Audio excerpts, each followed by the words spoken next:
Innovation Rockstars. Innovation Rockstars.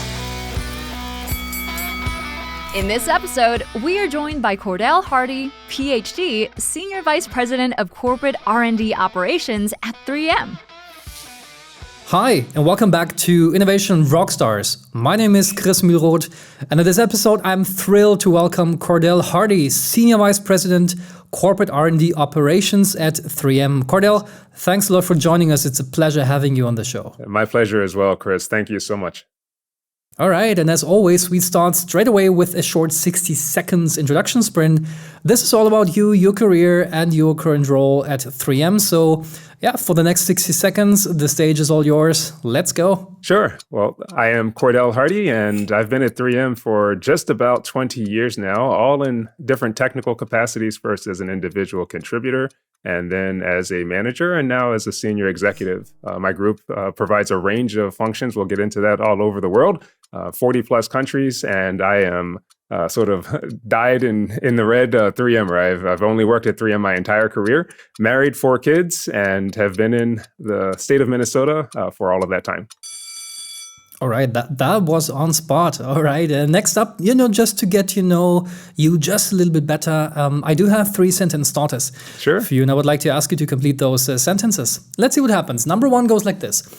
If I had to describe the last 12 months with an emoji, it would be what kind of emoji? Sure. Well, I think maybe the wide-eyed staring emoji, just thinking about all that's transpired in the last 12 months, business-wise, world-wise, geopolitical tensions, the war in Ukraine, supply chain challenges, COGS, inflation, pandemic, restrictions evolving, and the list goes on. So just quite a bit for us to take in, and at the risk sometimes of seeming overwhelming. So I think that would be my emoji. I think I looked this up in Emojipedia. It's a website, actually. It's called Flushed Face. So maybe that's kind of describing it in the best way. Okay, got it. Good. Really nice. Okay, number 2. In the last 5 years, the new belief, behavior, or habit that has most improved my life is? Sure. Yeah, I think I'm middle-aged, I suppose, right? And so I think back to basics with sleep, nutrition, exercise, and balance. As you go through a career and life, it's easy to allow the pressures and the opportunities to sort of push one aside from that. And actually, the way to stay most productive over time is to really keep that balance. And so I've really embraced trying to be healthy and holistic, spiritually, mentally, physically, relationally during these last 5 years, and I think that's served well. That's, I guess, maybe the most important thing to do, not only these days, but throughout your life. I totally agree. Yeah. Okay, finally, one advice I would give my younger self is. A good question. Reflecting on this a bit, there's a lot. I mean, as a human, we're not perfect, and so just looking back over my life, there are lots of things maybe I could have handled differently. But the umbrella for those is alignment to purpose. Thinking about what your perspective is on why you're here and what you're here for, and then aligning your work, your relationships, your personal habits, and even your hobbies and fun things, right, around that. And it doesn't mean to work all the time. That's actually not our purpose, right? So just being holistic and thinking about purpose and getting after that from an early age, and being really disciplined about that, I think would be advice I would give my younger self. I guess for many, it's actually quite hard to not also think about that, but actually find it. Sure. Right? So that's, I guess, a process. You need to take some time. You need to reflect. You need to think about this, and then align basically everything you do with that. Absolutely. No, I agree. And as we're talking about innovation through the conversation, that purpose piece becomes very important. You can't do that very successfully as an enterprise without having that sort of introspective view. Absolutely. And that's one thing also, Cordell. I learned that you were, for example, invited to serve also at a few nonprofit organizations, right? So aside from 3M, you do a lot of stuff, including, serving the Minnesota Community Care. Can you tell me something about that? What's that? What are you doing there? And what does it help the community? Absolutely. Oh, thank you. Thank you for raising that. So I am the board chair for Minnesota Community Care, and that's the state's largest federally qualified health clinic. And so we operate something around 17 different sites around the Twin Cities metro. And they primarily focus on serving the underserved population here in the Twin Cities metro. So nobody is turned away for lack of ability to pay. Very diverse patient base. You have white, Black, Hispanic, Latino, Asian immigrant population, homeless population. And so it's a great honor to help serve that organization and its mission for providing healthcare access for all and helping to advance on social determinants of health in a more holistic way. Wow, if that is not a purpose in itself, I don't know what else is, right? Yeah, absolutely. Very gratifying, and it's important work in the community. Yeah. Thank you. Yeah, it totally is.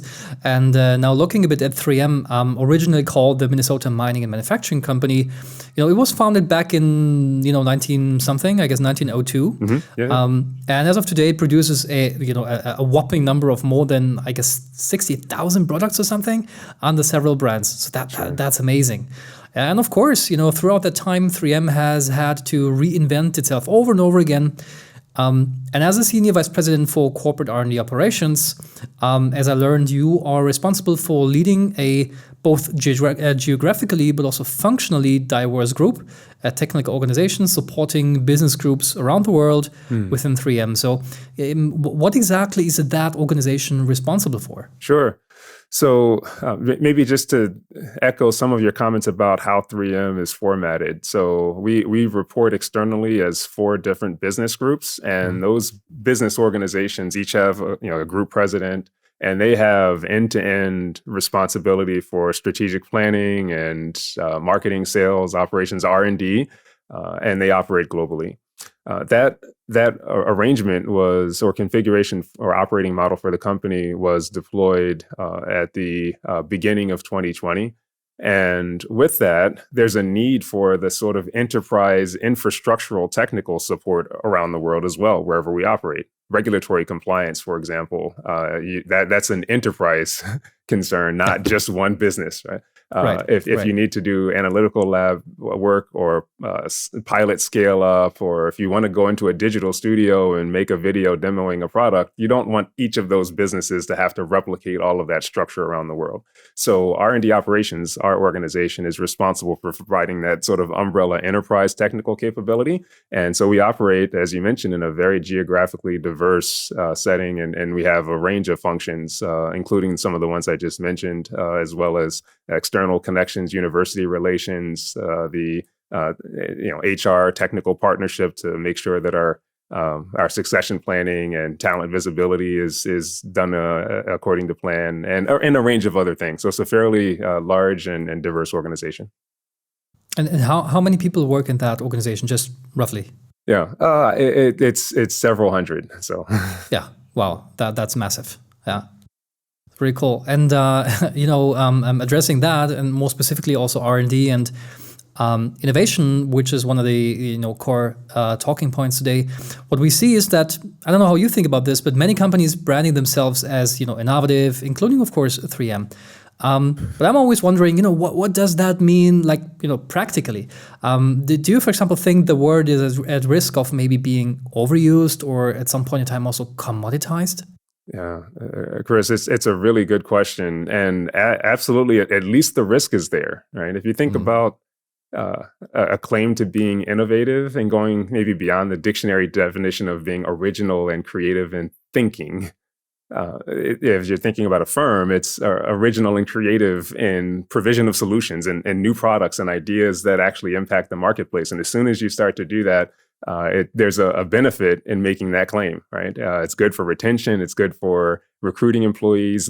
Governments want innovative companies to be a part of their ecosystem. They'll offer incentives. It's nice to do business as a customer with innovative companies. And so lots of benefits to making that claim. But the bar is somewhat subjective. If I say I have 100% gender pay equity, or I'm an ethical company, or my sales growth is X, you can objectively measure that.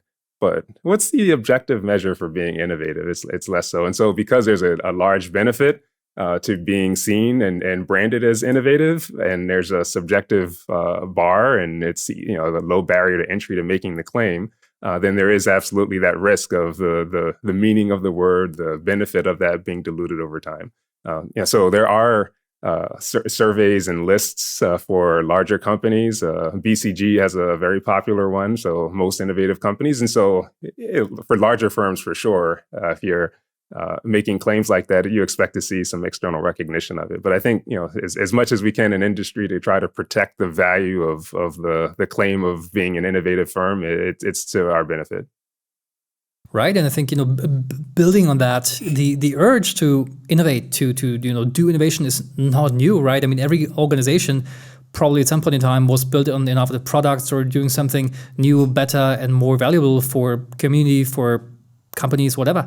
But I guess doing science in a profitable way is a completely different game, right? Because of course you can say in marketing, innovation here, transformation there. We're the coolest, the greatest company, and we do everything better. But really doing science in a profitable way is a huge challenge. So now in order to catalyze growth and make sure you actually deliver on ambitious transformation ambitions, leaders, I guess, must set bold aspirations, make tough calls, and also mobilize resources at scale. So that's the game. Now, in your opinion, what does separate winning companies from others who are just modeling along? What's some of the key differentiators? Yeah, it's a great question, and so I would imagine many C-suite executives are wrestling with that all the time, and. That muddling along descriptor, if I were to translate that into some sort of like objective meaning, it would be sort of the stable, continuous sort of plodding management of short-term, relatively predictable, slow growth, mature business, right? And so if I envision a firm muddling along, it's this quarter looks the same as last quarter, this year looks the same as last year. We're not changing the company much, maybe battling commoditization trends incrementally and just trying to nip and tuck to sustain the business, and maybe returning some money to shareholders incrementally, right? Worse things can happen, but that also kind of seems like there's more to be gained, and something you'd like to try to push for more with. And maybe just by way of anecdote, one of my sister's high school friends was working at a very large consumer electronics company, and this is about 20 years ago, and was talking about a big project they were working on for an electronic connected watch, and you'd have to charge it every day. And I heard about this at some point, after maybe, soon after market introduction. I thought that was kind of stupid. Like my watch, I don't have to charge it ever. I just I just wear it. It works. It tells my time. I don't need that. And fast forward, now 15, 20 years later, it's an indispensable part of my wardrobe and my healthcare practice, right? That's how I see my behavior and how it aligns with those sort of balancing behaviors that I talked about earlier. And so, to contrast with muddling along, there's this practice of deliberately investing in opportunities that are unseen, and having the conviction to work on those for sometimes years before having the fruits showing up in the financial outcomes. It's exactly analogous to the farmer that's planting seeds, spending time tending, fertilizing, watering, and then the harvest comes. And so this idea of like longer term management with a short term operational discipline is very important. And it's easy to risk too much focus on the shorter term activities and counting the cobs of corn or the bushels of wheat and how many of those did you get, and having that be the focus versus prospecting for the most effective fields. Right, I guess, and maybe one of the most important, maybe not the only one, but one of the most important disciplines in there in that is to have actually proper foresight. Be it corporate foresight, strategic foresight, but not making it too complex. I mean, of course, there is disciplines out there that suggest you do, scenario analysis and then project things into the future 20, 30, 50 years or whatsoever. That's you can do that, but it's getting kind of complex. But at least some sort of continuous foresight capabilities actually is fundamental to maybe steer some of the work and some of the things you invest in the portfolio. And specifically now with the coming end of the pandemic in 2023, hopefully, we can observe, of course, a fundamental shift in how companies operate, how consumers behave, and most likely the opportunities now are quite different than they were back in, let's say, 2016, 17, 18, or even 19. And you mentioned opportunities before. Where do you see some of the opportunities arising right now that are still early, and how could you potentially go after them to actually fuel company growth? Sure. Well, it's a complex question relative to 3M. You mentioned about the diversity and scale of our business. And so there's not sort of one to pick out, but maybe some themes.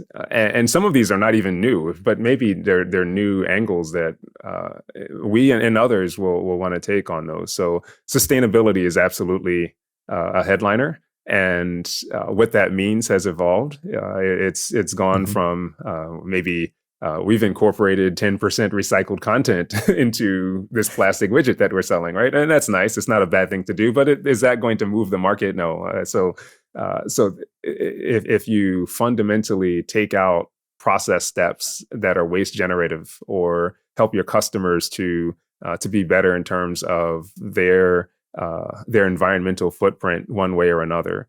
If you find ways to reduce the risk from a safety perspective in a manufacturing process, all of those have some sustainability elements as our customers would appreciate. And really that customer-centric sustainability view is, I think, an opportunity for firms going forward, since it's such an important need for industry.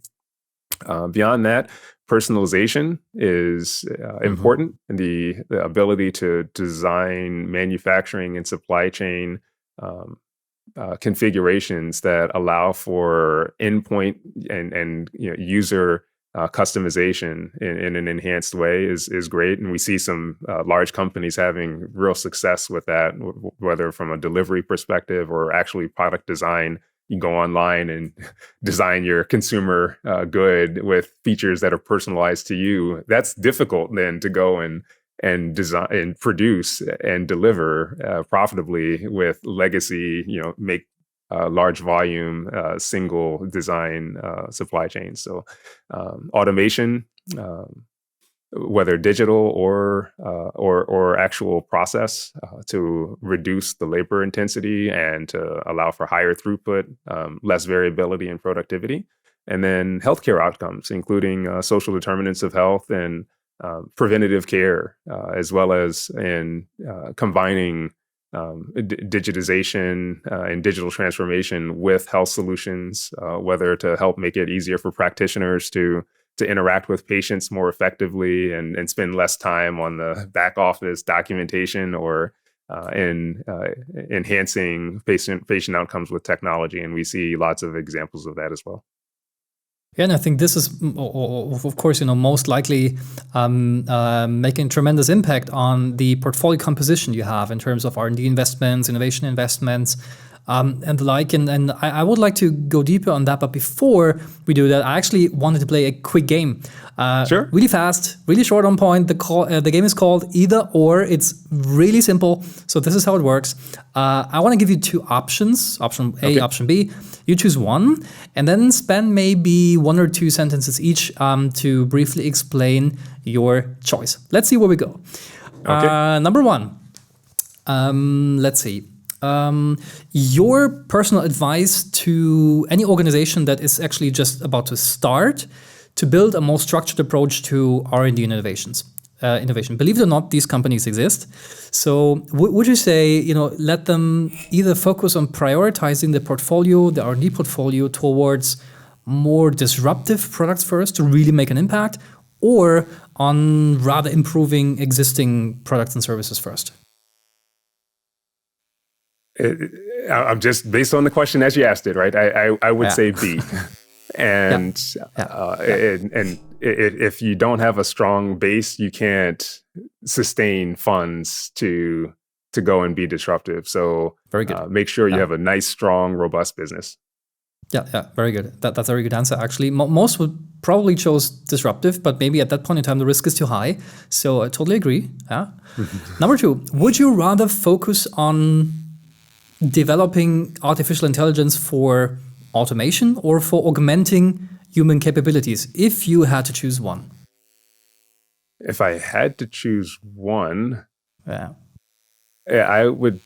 I would choose, that's tough, but I would augment human capabilities because there are many things that we're just not at a point yet to fully automate. And by committing wholly to automation, if I have to choose one or the other, I take out the critically valuable human element. And we haven't found a way to completely replace that yet.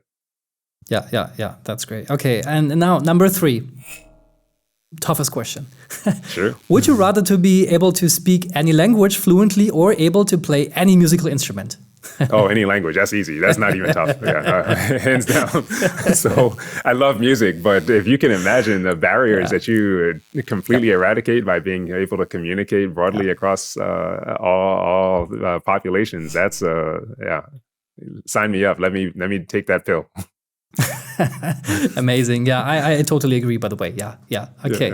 Okay, let's go back to R&D and leadership. If you take one step back to that, leadership in R&D and also in innovation, R&D operations, as mentioned before, setting bold aspirations and making, tough resource and also portfolio allocation decisions is, imperative, right? So when not done properly, as you said before, what tends to happen is that companies maybe tend to deprioritize new product ambitions because if the goals are not ambitious enough, they could reach them simply by incremental improvements or return from capital efficiency or stuff.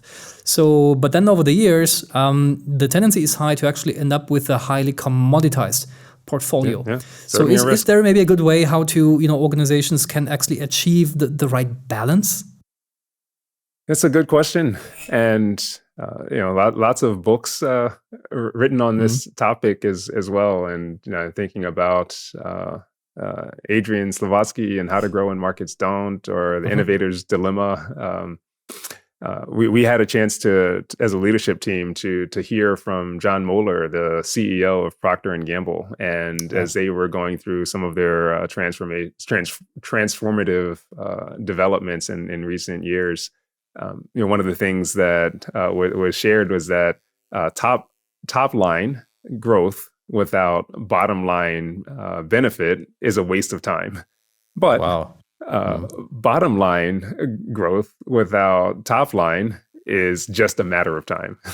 And the implication is just as you say, if you're delivering growth and capturing market, but you're not returning value to shareholders, there's no reason for them to fund that. And, and unless you're running a nonprofit, which we're not, then there's no benefit, and it's capital destructive. We'll talk a lot about that in just a moment. But the other piece of the profitability and in the as you mentioned in your question, you give competitors time to catch up. And then you start battling on price, and you can't run on that treadmill fast enough, and so you end up eroding your portfolio. So it's not easy, but then the solution is to focus on projects that, according to the best information you have, deliver an accretive return on capital, and that will include a need fundamentally to drive both top and bottom line in balance. And so.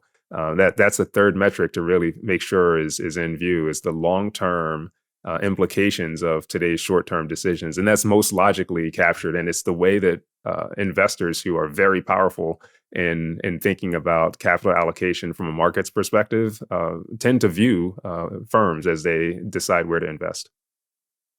So what does a well-balanced portfolio actually then, look like? I mean, there is different things out there. The 70-20-10 Horizon 1, 2, 3 discussions, and sure, it's numbers. You can of course stick to that, but it sounds to me that this is too simple of a rule, right? So how could potentially a good or a well-balanced portfolio then actually look like? Sure. So it's a great question, and I'm going to be right. It's easy to be too dogmatic about, hey, this is the best way to do it, right? And there are many perspectives on this, but I'll offer one. So if you're thinking about what investors will value, it's a return on their capital. So if you're making decisions that over time return capital in excess of what they can get elsewhere, then you're an attractive investment. And so managing your portfolio so that it does that is sort of a fundamental opportunity. And that's different than talking about what the top line sales potential is from a basket of new products, or what the cost reduction opportunities are tied to a bunch of initiatives that are really focused on, optimization of what you already have. Some of both of those are relevant, but to tie the two and make sure that you're balanced, you really want to be thinking about what as best as the net present value is of that portfolio of programs. And so if you have a portfolio of programs that, based on what you expect and see, is positive, then that goes a long way. And I think one will find that it drives towards a balance of some that are going to realize cash flow in the near term, and some that are going to realize cash flow over Horizon 2 and 3. You can go further and then query that list of programs and try to see, all right, is everything that we're saying is worth doing, just short-term cost out? Or are we too far out and pie in the sky, and everything that we're doing is going to deliver value 10 years from now, but we have to make payroll next quarter? So having that second lens and just looking at, like you mentioned, there's a 70-10-20 rule, or however we want to look at it. And those are maybe subordinate parameters to include, but I would encourage everyone to include and really go beyond this sort of institutional anxiety that I believe many firms tend to have around thinking about net present value. And I mean, in oil and gas, it's very common to value projects that way. But as you think about many other organizations, it's seen as a little subjective, too complicated. People don't understand it, but it's absolutely the way the capital flows. And same with setting the ambition, also aspirations. As you said, I'm prioritizing and probably also choosing those innovation opportunities, those R&D opportunities, the right ones, is of course a task that must be performed by senior leaders, top management, C-level, whatsoever. Can you talk about how the decision-making process for that actually looks like in your organization? Sure. Well, at 3M, it's not so cut and dried as top down, although that certainly does have a place. Looking at our 100+ year history, as you mentioned, we're founded nearly 120+ years ago. Many of our successes were actually born of this sort of grassroots, almost serendipitous innovation, and people at an individual level having an idea, advocating for it, sometimes going against management direction to a point to push things to the point of viability and championing. And so some of our great businesses have that legacy and history. And so, 3M, we've recognized that and put a high premium on the individual initiative and trying to put systems in place and technical forums and collaborative structure and encouragement mechanisms, recognition awards to really facilitate that sort of behavior. Now, at the same time, to your point, at some place along this innovation practice for individuals, they're going to need capital, and in order to allocate capital, you have to have a framework and a strategy, and it does rest on senior executives to provide that. But we try to balance both. I was just thinking the same. So, probably the 3M Post-it innovation story is maybe one of the most, most used stories to explain serendipity in universities, in wherever you go. So that's for sure. But if you say grassroots, yeah, that's nice. But then how would you ensure that it's not all grassroots for sure? But if that happens, how do you ensure that the portfolio then is actually linked to strategy, and that resources are getting allocated in a way that it supports the overall goal of a company? So you have grassroots here, strategy there. Yep. Where's the link?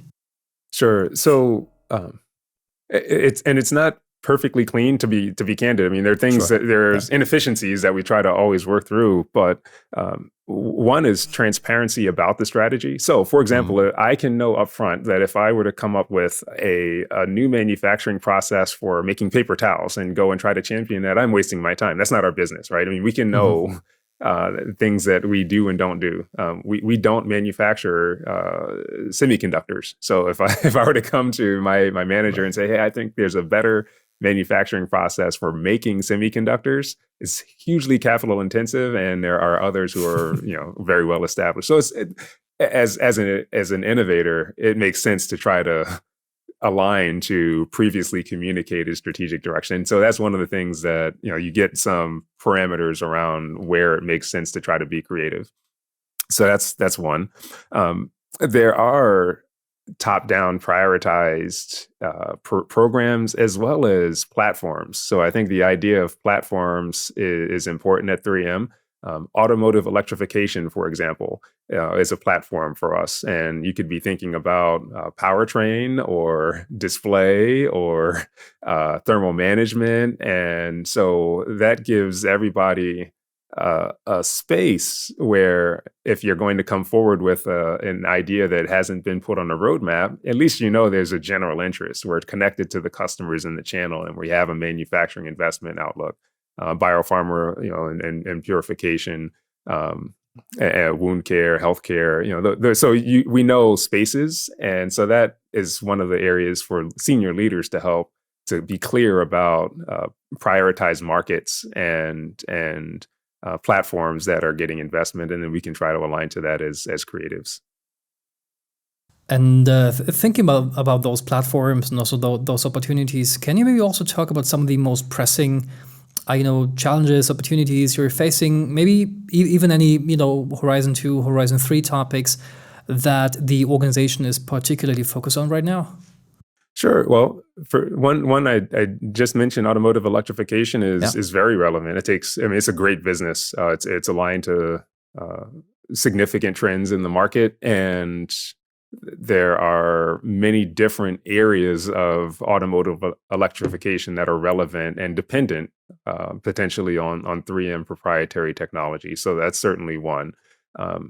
Thinking maybe even further out, Horizon 2 and 3, without being too specific, climate change solutions, and thinking about new and fundamentally different ways to reduce the emissive activity tied to industrial process. It could be energy generation, transport, automation. We've talked about there are consumables that come along with that. And so as the world becomes more automated in manufacturing, there are opportunities for us to help with systems provision that allow for the automotive equipment and the consumables to be paired in unique ways. And that creates a nice technology stack that can be beneficial and provided from 3M. So those are just a few of the examples.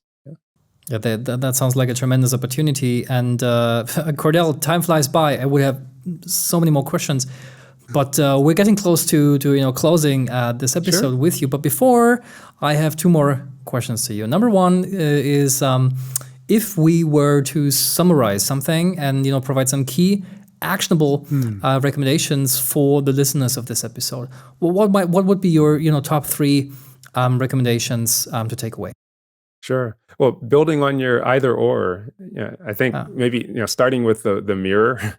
Are you, the proverbial you, am I, and the organization I'm responsible for, at whatever level. Am I consistently delivering on my commitments today, on time and in full for customers? If I'm not, I need to start there, right? Credibility is hugely important in innovative practice because as you think about a portfolio, in order to assess that well, you have to be able to forecast. And if you're not in the business of delivering on forecast, then your innovative roadmap is not going to turn out to be too valuable. Right? Second, I would encourage if you're not in the habit of doing this, if you're involved in operations at all, include a longer term, whatever that means, whether it's 10 quarters or 10 years, a longer term rolling view of your shorter term decision making, right? So try to deliberately get yourself in your peers and your leadership sphere, whatever that is, to really connect long-term impacts to the shorter-term decisions in a documented, quantitative way. And then lastly, just have a candid look at that portfolio of activities. And again, at whatever level, if it's in your work group for your business unit, or if you're a senior leader and you're thinking about your entire firm, is your aggregate portfolio one that is forecast to have a positive net present value, right? That's the ultimate barometer of whether or not you're creating or destroying capital with all of your work. Yeah. So those would be three things that I would try to focus on. How do you do this personally? How do you document this personally? Yeah. So there are lots of. I mean, it's. And I don't want to try to make it sound like a thesis project, right? But because it shouldn't be. Once it gets too complicated, then it's hard to get buy-in and practice. So there are. You can figure out a template that works for you and your team, and I think the simpler the better. But at a minimum, if you're going to put people and capital and supplies against a project, then you should have a view, because that's money that could be put to a dividend or a shareholder repurchase, right? Exactly. So if you're going to put that capital against something, then you should have a view on how you're returning it and when. Got it. And then finally, if you look back on your professional career at 3M, what was your greatest, we call it, innovation rockstar moment so far?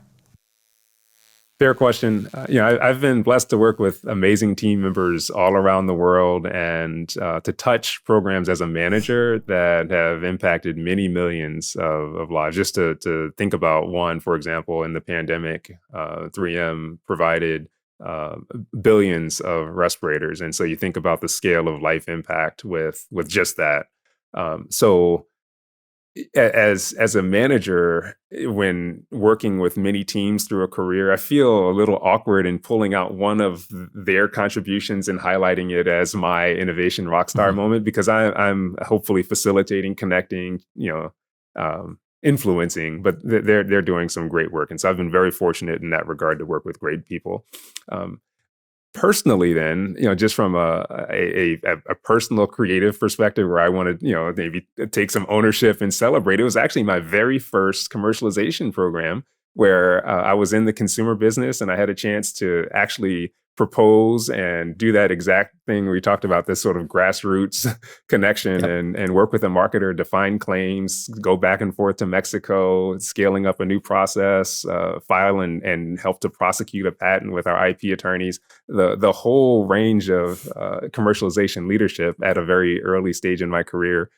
Rewarding, but also learned a ton. And I've had a chance to replicate some of that through the other experiences later on in my career. So that was definitely a rock star moment for me. Yeah, it sounds like a great rock star moment and very rewarding. Absolutely. Congratulations to that. That's really awesome. Thanks, yeah. Now that's it for this episode. Cordell, thanks so much again for being my guest on this episode. I think it was a pleasure, to draw from your experience, to pick your brain on this kind of complex topic. So thanks for being my guest. I really enjoyed the conversation with you. Chris, I've really enjoyed being here too. It's an honor to be invited. And so thank you, and to you and the team for having me. All right. And to everybody listening or watching, if you enjoyed this episode, then simply leave us a comment on this episode or just, drop us an email at info@innovationrockstars.show. That's it. Thanks for listening. Take care, everybody. Bye-bye.